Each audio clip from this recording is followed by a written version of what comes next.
The views expressed and the opinions given by the individual host and their guests do not necessarily reflect those of Para X, its affiliates, or its sponsors. The following program contains opinions expressed by the Dead Zone. If you find this broadcast offensive, lighten up, candy ass. What? Oh my gosh. It's a radio show. Hell yeah! That's what I'm talking about. Initialize sequence now. We're now in the approach phase. Everything looking good.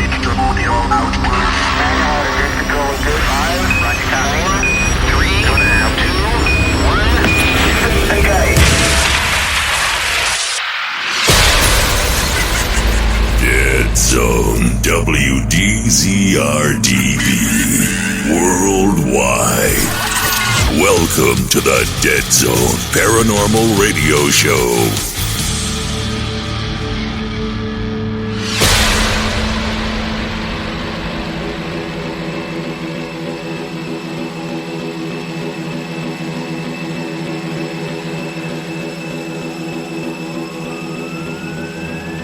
May 24th, 2020. Same old, same old. You know how that goes.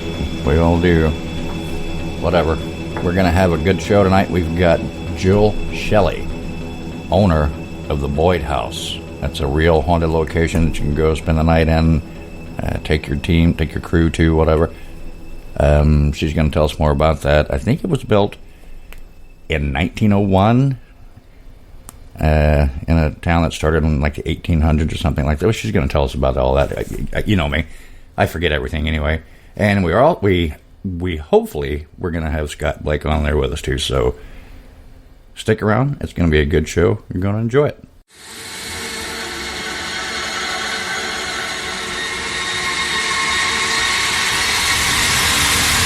Hey, this is Lee. And this is Michelle. And this is Scott from the Dead Zone, Sundays, 8 p.m. Eastern Standard. Your source for everything paranormal, Para X.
Covert Enemy.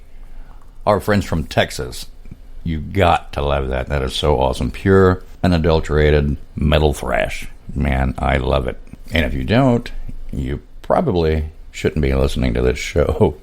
That being said, one more from another friend of ours, John 5. This one is Witch.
He's the man. He's a myth. He's almost a mystery. He's an icon. The one, the only, Bob Damaris. Bob, how you doing this weekend? Doing great, guys. How about you? We're doing wonderful. We're doing better than we were yesterday. Yeah, well, dragging ass a little bit. You were one of the only people who had said that at a convention on a Sunday. Dead Zone WDZRDB Worldwide. The following program is closed captioned for the thinking impaired. Oh my God. If all radio stations in town were palm trees, we'd be the one with the biggest coconuts. Here are The one, the only. Dead Zone.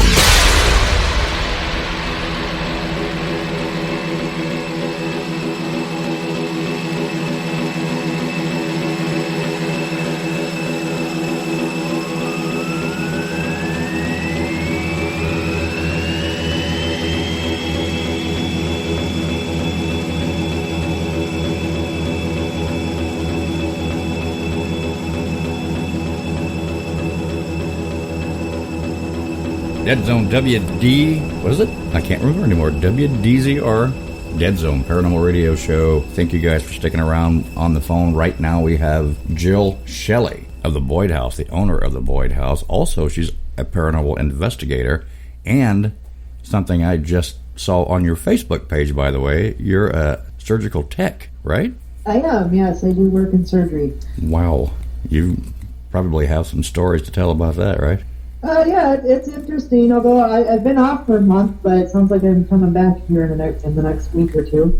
Well, that's good. That's good. I mean, that you know. Yeah, I've been probably doing this for about 16 years now as a surgical tech. Right. And I love it. I just love it. Okay. It's well, great. Before we get into everything else, enlighten me on what is it that you do. I mean, you obviously you're assistant surgeons, but wow. I mean, I don't want to get morbid or anything like that, but I mean, there has to be stories that you can tell us about things. That not really. That would be a violation. Yeah. Of the stuff, but I've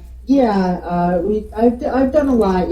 As far as I do, general surgery, orthopedic surgery. Such as knee and hip replacements. Yeah. Things like that. So I'm kind of trained all across the board, right. Which is kind of good. I like the variety of everything too. So it's just a really fun, neat job to have. That's very cool. Very cool. All right. Okay. We'll get off that because you really can't talk about it anyway. So let's talk about you. I mean, you are from Minnesota, right? Yes, from the great state of Minnesota, where it snows in July. Well, it hasn't now, but it could. I know. You know what? I wish it would. I love it. Everybody hates it around here. I love it. I love the cold weather, and I'm from Arkansas. Yeah. Whatever. But man, yeah. You started out with St. Croix Paranormal. In what way? What got you into it? Hello. Yeah, can you hear me? Okay, I think I lost you for a moment. Okay, what I said was, what got you started as far as being in St. Croix Paranormal? What was your drive to say, I'm going to do this? Well, I've always been interested in the paranormal as a young person. I was just really always fascinated by ghosts, and I just read the stories and the books and watched the movies and the Scooby-Doo and the Scooby-Doo cartoons. Yeah. Scooby-Doo. You know what? Even today I have a whole collection of the old Scooby-Doo. I love them. Absolutely. You're right. So do I. So I just kind of got into that, and as I got older, you started, with the advent of the TV shows coming out, you're like, oh my gosh, I can do this. I didn't know I could investigate. Right. So this when I started getting that passion, and actually one of the guys at my work was very into the paranormal, and he had been out on a couple investigations, and so we started working together. Yeah. And that was back in 2010. And so then that kind of took us from, we just started with like one little camcorder, and by the time we're done, we had like 22 camcorders. Oh, man. Everything you could think of, right. For paranormal investigating, and we just started hitting the road and doing the, first we started, of course, with our local places and private homes and things like that. And then we moved on to going to those bigger venues. We just traveled all over, like Villisca and Waverly and all the well-known haunted places. Oh, you've been to Villisca, huh? Oh yeah, twice actually. I've been to Villisca twice. Really? I love Villisca. The very first time we went there, which was actually my very first investigation in that type of location, of places that rent places you can go to spend the night at. Right. And I honestly was terrified. I bet, yeah.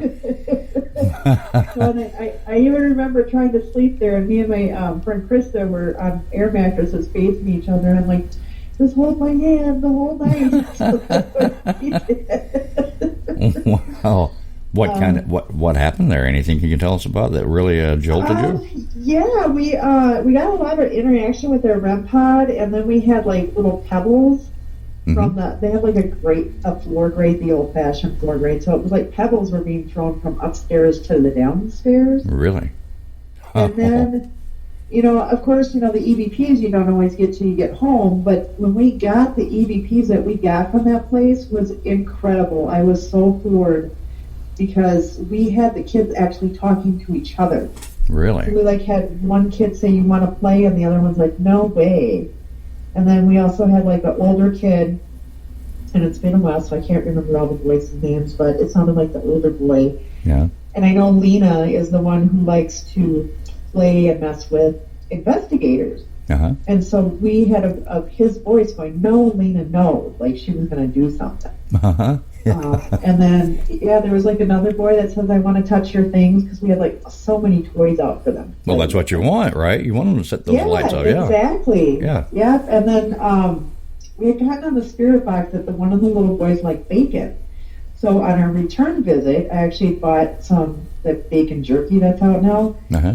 And I put it in a little pie dish connected to this, it's like a REM pod. So if the dish gets touched, it's gonna go off. Yeah. Okay. Yeah, and so I put the bacon out in the kitchen, and I said, "Hey, I don't know if you remember me, but I know you asked for bacon, so I brought you some bacon last time." And within 5 minutes, that thing started alarming me. Wow, very cool. See, I love the memories you have at Villisca. I mean, they were super cool. That's awesome. Yeah, but it's kind of weird that. Well, it's not weird. I mean, it's I guess in a good way. It's great that you don't hear the residual haunting from back then, from what happened. I mean, that would be horrible. Yeah, I know some people say they have gotten those type of sounds, the EVP. Yeah. Uh-oh. Are you there? I lost you again. She'll be right back. Hold on, you guys. Okay. Yeah, I lost you again. I have to move around a little bit sometimes. Okay. All right. I hear it beep at me, so I do apologize. That's okay. I live out in the middle of nowhere, so it's super fun. I understand completely. Yeah, we live on a lake that's in the sticks, and our reception is nothing out there. But yeah, I get it. Yeah, I understand. Very cool. So that's just one that got you started, really. Villisca. What's another one? What's another one that really sticks out in your mind? Oh, Whispers Estate. That was a creepy one. Okay, you've been to Whispers. Yeah, been to Whispers. That one is because our investigator Teresa was actually thrown 4 feet out of a closet. Oh my gosh, really? Wow. Yeah, it was a really crazy active night. We had those electric feel to everything, almost like we constantly had cobwebs. We kept wiping our faces and arms, and it was just actually getting to the point where it was really irritating. Right. And when our investigator Steve had to step outside for the rest of the night, he wouldn't come back in the house. Oh, why is that? What was his reasoning? Just because it would just kept touching that electric on the back of his head, and he couldn't stand it anymore. The static electricity feeling or whatever around it. Yeah. Yeah. And then we saw wet footsteps coming out of the basement. We're wet footsteps coming out of the basement. You know what? That brings back a lot of memories for us. There's an asylum. There's an asylum that's in Center Point here in Indiana. The basement. Which one is that one? It's oh man, the old poorhouse. I can't remember it now. Is it Randolph? No, not Randolph. We love Randolph, by the way. Gosh, it's in Center Point, Indiana. McCain Manor. Okay, yeah, I haven't been to that one. You haven't been to that one. The basement, the time we were there, was flooded. There was no one there. We had one camera down there. One of the operators was watching it, and it slowly turned, and fell over. Okay, he ran down there to check out what was going on, and just before he got to the doorway of the basement, and this is on our website here, you can look at the photos, there were bare footprints coming out of that basement. That was weird. Man. That was crazy. Now, why? Right? Why would there be bare footprints anywhere? It's like our experience or your experience. Why? Oh, exactly. I know. Something about that's just really creepy. That is weird. It's crazy. And right next to if you look at the photo, I'm sorry, I'm cutting in on everything. If you look at our photo, right next to the footprints are what looks to be hoof prints. You know what I mean? Yeah. That's scary. That is weird. It's very crazy. Anyway, I'm sorry. I didn't mean to interrupt. It just struck a nerve, struck a memory, and I just... Oh, no. That's fine. I had to say it. Yeah. I think that was our most active type where somebody actually got thrown. Teresa always gets scratched and punched. We call her the paranormal punching bag. But that one we particularly remember her getting thrown out of the closet.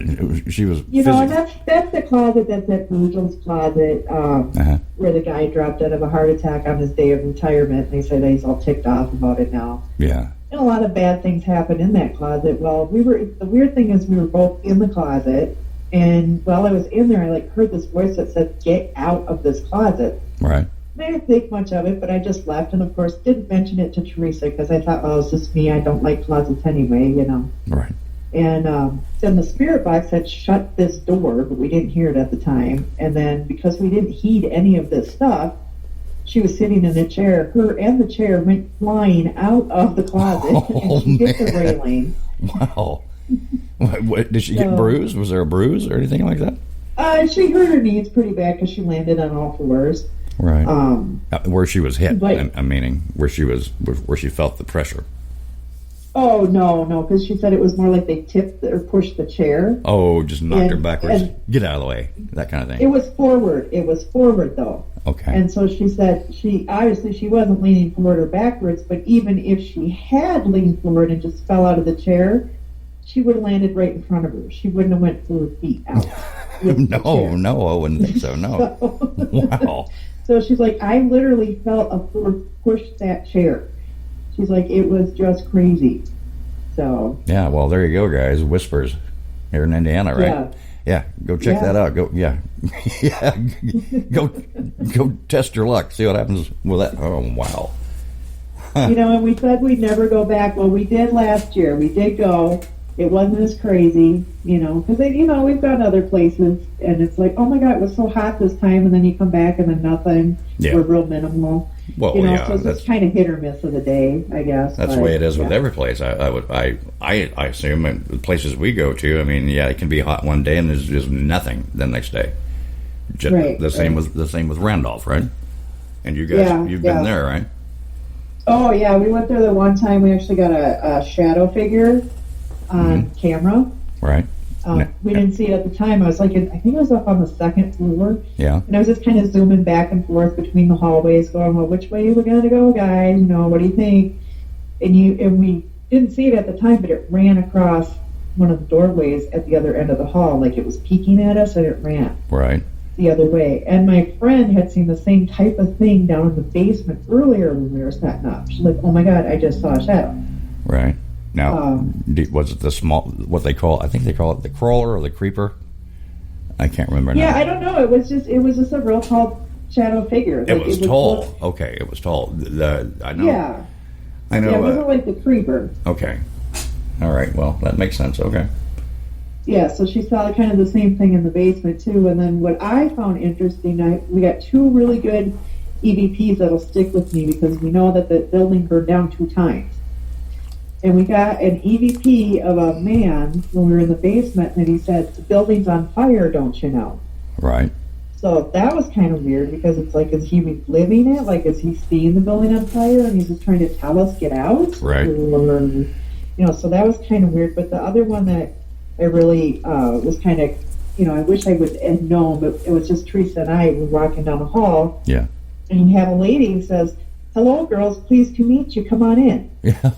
Was it Ida? And it's like, wow, I wish I would have known she said that because I so would have went in the room. Right. Right. Yeah. We've been there a couple of times. One of our friends, Brandy Reeder, was a tour guide there at one point, and she had turned us on to a lot of different people that are there right now and their stories and that kind of thing. And I know one in particular, Ida, hates the tour. What's his name? I can't remember his name now. Oh my gosh, he's gonna hate me. Help me out here if you can remember his name. The tour guide. Oh gosh, I don't know. I had 2 girls. Oh man. Oh, were you by yourself? So the historian didn't go with you and tell you the stories and all that kind of thing?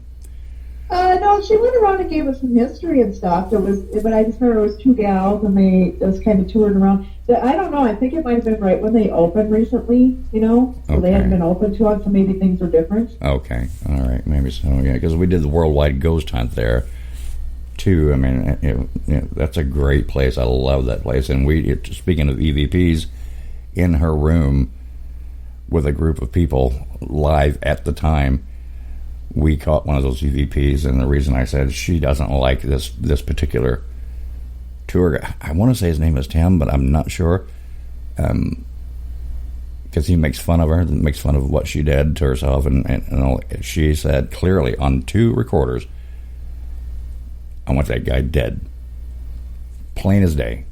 You know what I mean? Like, oh my gosh, she really doesn't like him, right? No, I would say not. No. Man, really cool. I'm sorry I keep interrupting, because you bring up things that I guess we have in common, and it's like, it's cool. Oh well. Anyway, go ahead, please continue. I'm sorry.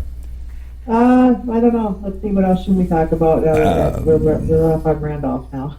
Well, yeah, we went off on Randolph. Okay, well, these are the places. These are the places that you've had experiences, and obviously the reason that you guys purchased the Boyd House is because you've had such a fun experience at these places, right? Yeah, it just, when I started going around to all these different locations, I thought, gosh, this would be something I'd like to do. Right. And then last year, financially, I was able to go ahead and look for a haunted location, which is not easy to do. You can't just say, hey, I want a haunted house. Well, some people can, and they make up a big story, and then, give it a couple of years, and everyone believes it, but whatever. Yeah, there you go. So anyway, I came across the Boyd House, and I ended up, when I actually did my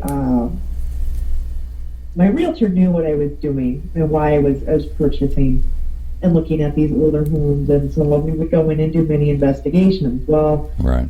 I had gotten the REM pod to go off. I had gotten really good spirit box responses, and then you're kind of like questioning yourself, gosh, I only got like 45 minutes to an hour. How much can I get from that? Right. And so then there's a psychic that I really, really trust, and she said that there were 6 spirits there. 6. That there were 6. Yeah. She said there were 2 children, a couple of women, and then a man. And then she just started telling me all about this man who comes in. He gardens during the day, and he comes in at night. And the interesting thing she said is, the first night you stay there, you'll hear him come in. Okay. Which is weird that she said the first night you stay there. So she already kind of knew I was going to buy this house. Yeah. I think. Yeah. Okay. I did hear him the first night. I was walking through, and by the basement entering, there's 2 doors. So there's one that actually goes down to the stairwell, and then there's a door that goes to the outside of the back. But it's a newer door, so it's very sealed. There's no drafts, anything like that, that would cause this to happen. And as I walked by the door, somebody bammed on it so hard that it like shook, and I jumped like 10 feet. So I was walking by. I was not expecting this to happen. Right. Yeah. And I tried everything, after I was just kind of like, oh my gosh, I'll do that again. They didn't, but I was like practicing shaking. Could we have the door? What could have caused this? And I could not find any explanation as to why this just happened, other than, towards, paranormal kind of stuff. And then just, the more time I spend at the house, the more crazier it gets. That's all I know. Right. Now, this house, it was built in 1901, right? Yep, 1901, and the deed goes back to the 1800s when the land was owned by the St. Louis Railroad, Minneapolis and St. Louis Railroad. Who had it before them, though? Yeah, and you can see the tracks through in the yard. It's like just beyond the trees. So when the trains do come through, it shakes the whole house. Right, but who owned the property? Who had the property before they did?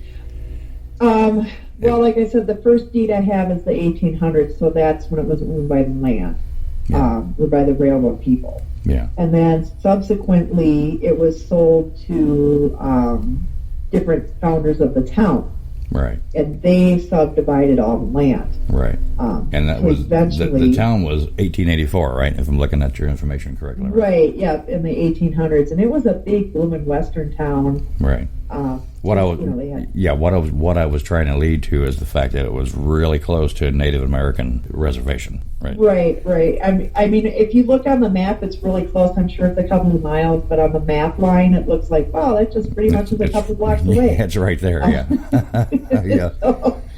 So, and I'm sure there's things that happened between them. I do know back in the 1800s when I did some research, a lot of this, it's the Sioux Dakota reservation. They in the 1800s, a whole bunch of them passed away because it was so cold they froze to death. Yes. So they had a lot of those deaths, and who knows what happened back in the days of the western towns, because they didn't report everything, and right.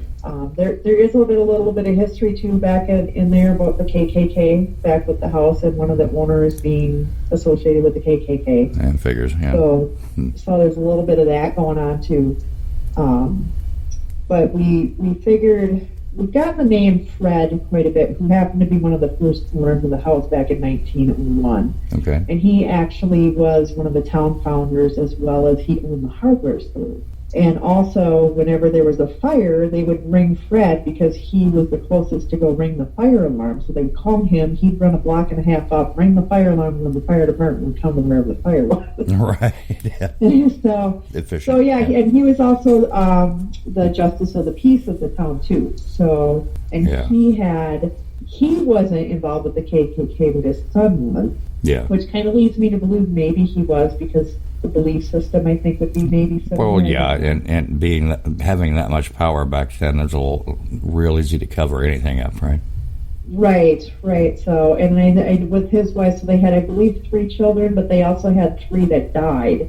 Oh, man. As children. So that could be some of the children that are in our house, because we have interaction with kids. They touch a lot of the toys. We get a lot of EVPs. People audibly hear children laughing. My husband just recently saw a young girl at the top of the stairs. I was going to ask you about that. You guys, being the owners, anything that you can say, oh yeah, this place is most definitely haunted? Yeah, just recently. I mean, I'm always lean towards the skeptical. I'm like, well, did the REM pod go off because it needs a new battery? Things like that. I'm just always being skeptical about things.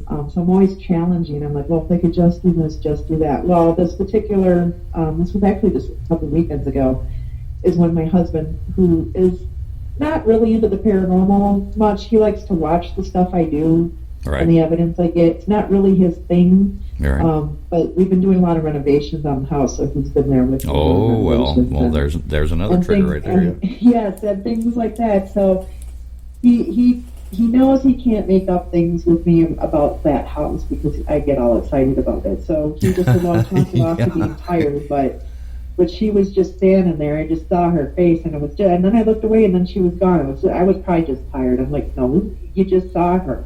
There you go. Now I wonder, have you looked into the possibility of there being some old photos that you could pull up from back then, and maybe he might recognize her?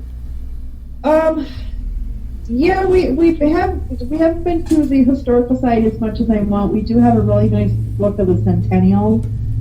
So it's got like all these pictures from back in the day. So we got to really get down with the COVID now, and we haven't been able to get to the History Center to look anything up and go through their files. But it would be interesting if we could figure out who they were. That would be very cool if you could say, was this her? And he's like, oh yeah, that was her.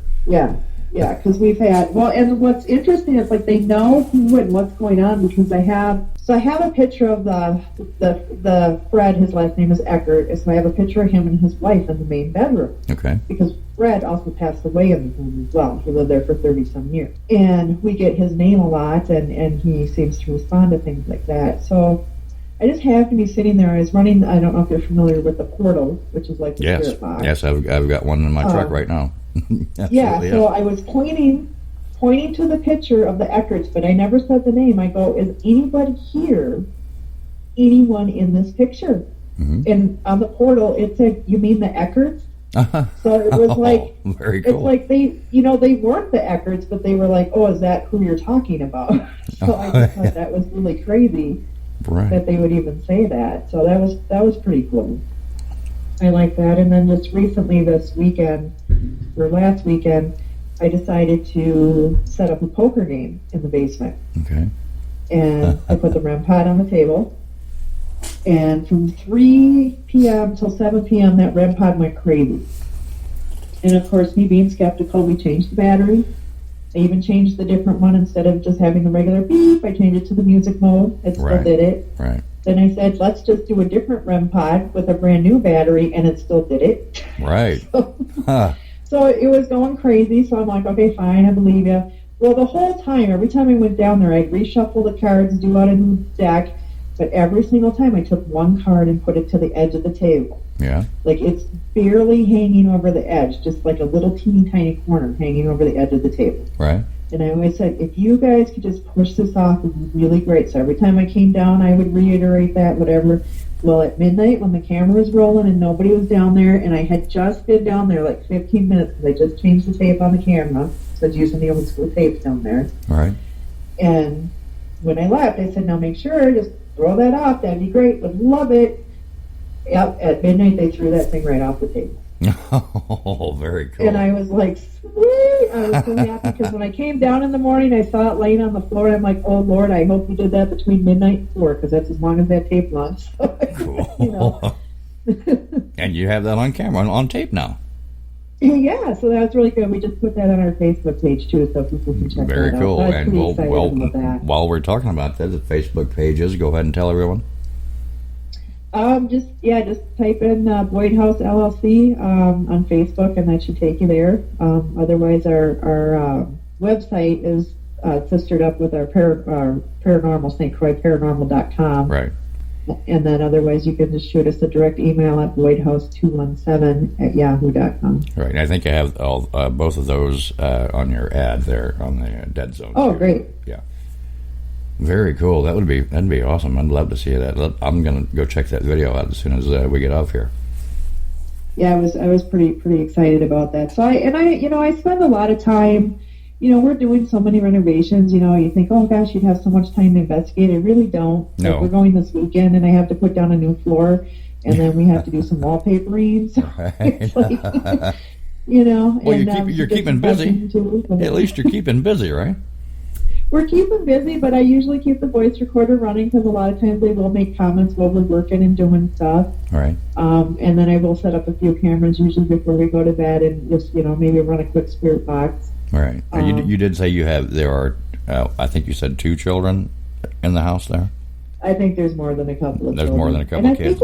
I think we get a lot of passer-throughs, too. I really do, because we're so close to the railroad tracks, and I think now, with a lot of people doing investigating, I think it's kind of creating a little bit of a beacon, maybe. Right. Oh. It's hard to say. Kind of like it is. There's an event we're supposed to be at. I hope it still happens in Ohio. The non-com and what is it? Oh, the old school there.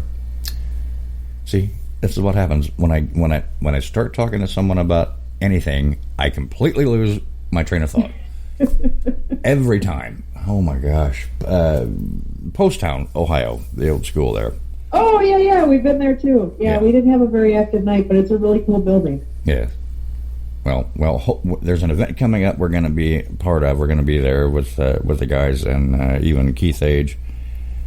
Hopefully, it's still going to happen. It's a couple of months away yet, but, that's what it sounds like to me. I mean, you had kids that went to school there, plus the train wreck, and you have the victims of the train wreck that they theorize visit the school too, I guess. Mm-hmm. Yeah.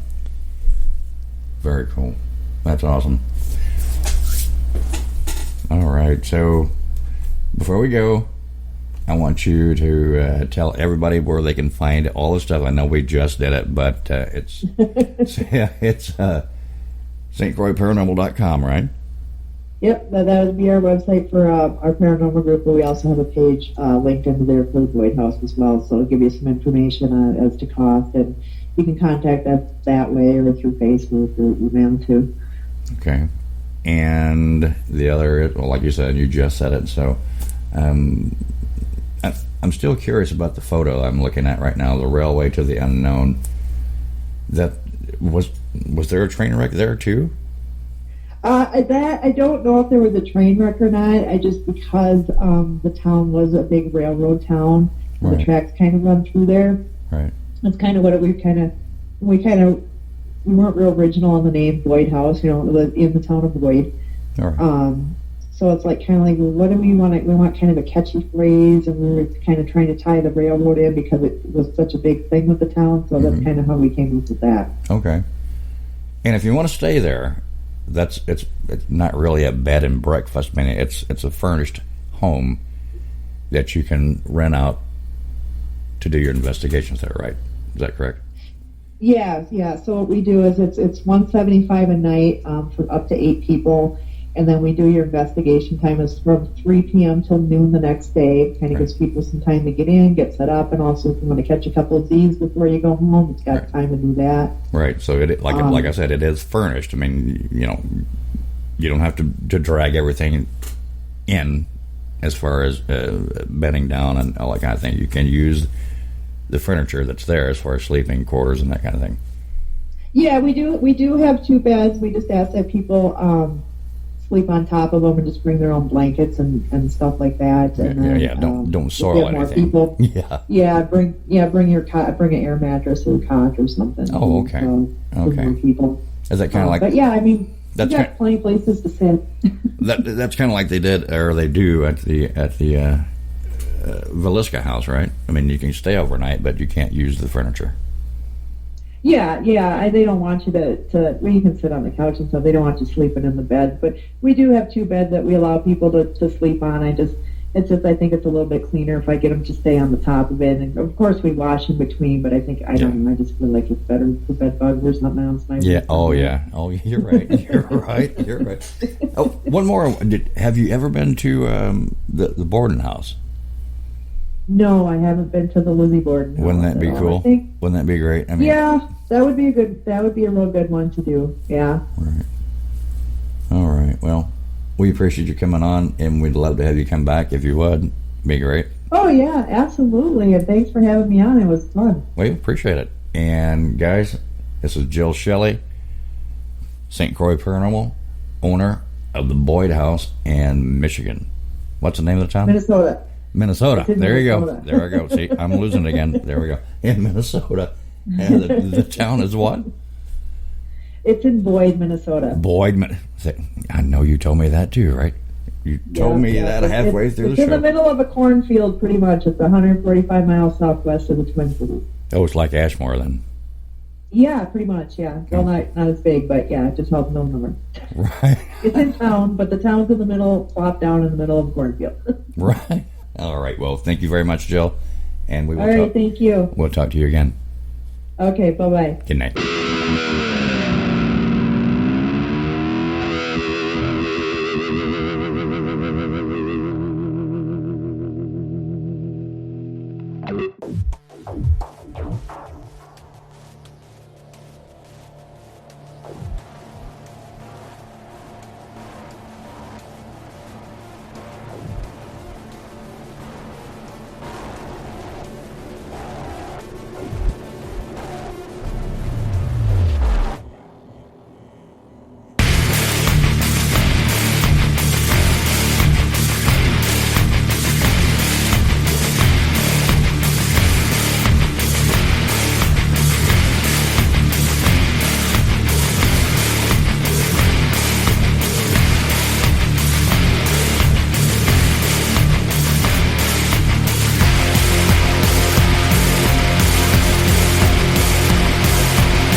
Hello, this is Christopher St. Booth, and you're listening to The Dead Zone.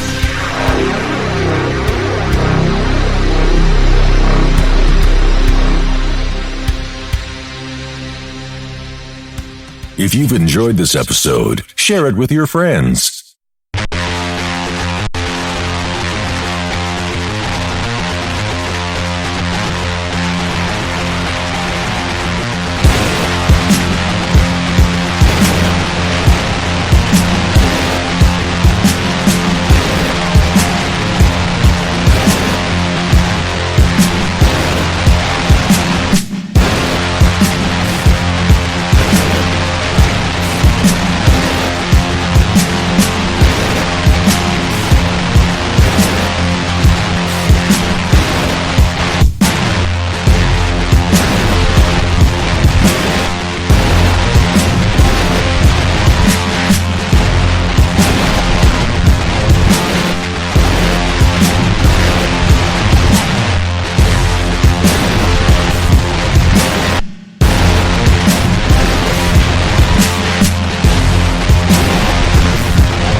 This is the Dead Zone Paranormal Radio Show.